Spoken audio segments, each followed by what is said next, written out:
সকালবেলা ঘুম থেকে উঠতে না উঠতেই জানলাম যে আজকে নাকি বাসায় মেহমান আসবে। তো আম্মুর সাথে চলে গেলাম আমি বাজার করতে। যেহেতু আম্মু আর আমি বাসায় বাজারটা করে থাকি। তো আমরা এখান থেকে মুরগি, মাছ, মাংস যা লাগে আম্মু তা কিনে নিল। সাথে আমিও ছিলাম আরকি। তো শীত আসলে দেখা যায় যে বাজারে এত শাকসবজি কোনটা রেখে কোনটা নেব। খাই বা না খাই মনে হয় যে সব শাকসবজিই নিয়ে যাই।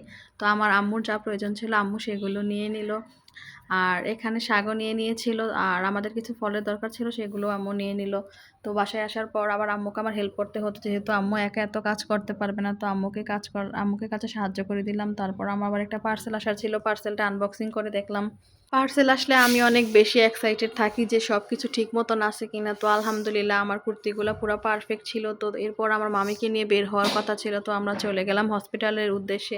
যেয়ে দেখি হসপিটালের বাইরে এত সুন্দর সুন্দর ফুল। তো আমিও কয়েকটা ফুল নিয়ে নিলাম।